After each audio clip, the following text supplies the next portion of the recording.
Well, let's cross to the Cannes Film Festival now to join our culture editor, Eve Jackson. Eve, hello to you. So the Spanish superstar power on the red carpet last night. Tell us more about that. Well, after Javier Bardem was here last week with the film The Beloved, now his wife, Penélope Cruz, is bringing another major Spanish project to Cannes called La Bola Negra, or The Black Ball. Now, Glenn Close is also on the credits for this film. This is from directing duo Javier Calvo and Javier Ambrosi. The story unfolds across 3 different time periods and follows the interconnected lives of 3 gay men. Now, the project is creating a lot of buzz here because the 2 directors became international names with their hit series Le Mesías. In today's press conference, Penelope Cruz spoke about working with the duo. We said to each other that we'd really like to work together at some point in time, and they said, well, we've got something here and we thought about you, but it's hard for us to send you the script because it's a tiny little role. I don't base my decision on the number of minutes my character's in the script. I want to be part of things that are important. We're not crazy. We know that films can't change the world, but in some cases they can help to improve things, reactivate important debates. Now, there's another movie that you love based on a book from a British author, Kieran Godard, called I See Buildings Fall Like Lightning.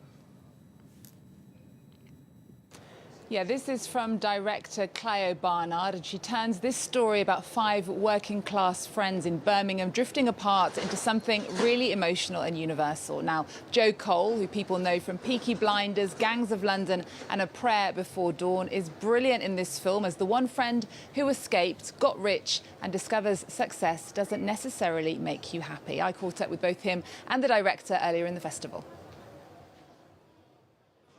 No. I mean, I'm no way with it, do you know what I mean? I can take it or leave it, And then Calvin's like, oi, you need to hold it down, Jack. Put your phone back, quit staring into space and then you sack, that's that.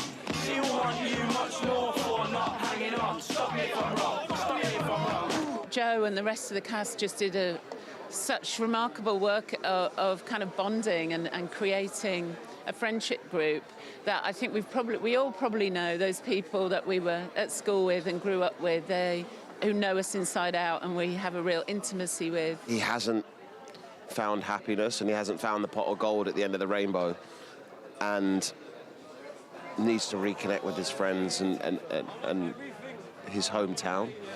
And for me, it resonated a little bit with some of my own life in some ways. But also it was just such a well-rounded, fully fledged character along with all the others. Now, Eve, what's your overall feeling about the festival? There are these 2 very big themes, gay stories, queer stories and war stories, like De Gaulle about the wartime French leader Moulin on the French resistance hero Jean Moulin, and Fatherland, dealing with post-war trauma. And some films combine both themes, like Coward from Lucas Dant.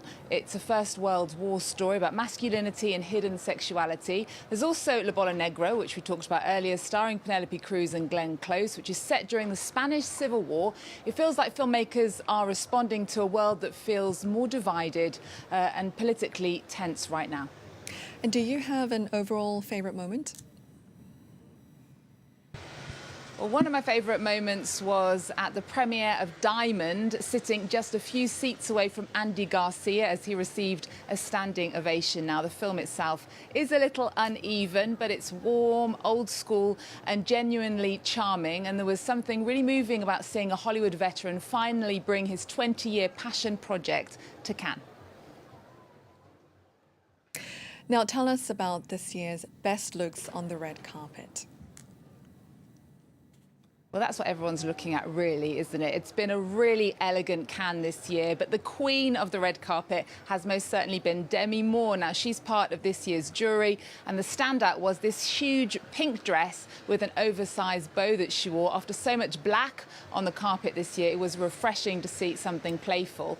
Then we had Bella Hadid, the supermodel, and she had one of the most talked about looks in this Schiaparelli gown, inspired by a famous Jane Birkin look from 1969. Now, the original story is very Birkin. She thought the neckline was too high, so she actually wore the dress backwards and pinned it together with a black brooch. And as for the men, nobody came close to Colman Domingo. He arrived in this incredible custom purple Valentino cape look, completely theatrical in the best possible way. He just understands red carpet dressing. Go big and have fun. Indeed, I have to say my personal favourite is the Demi Moore dress. What a spectacular pink dress that is. Eve Jackson, thank you very much indeed for now. That's our culture editor from Cannes.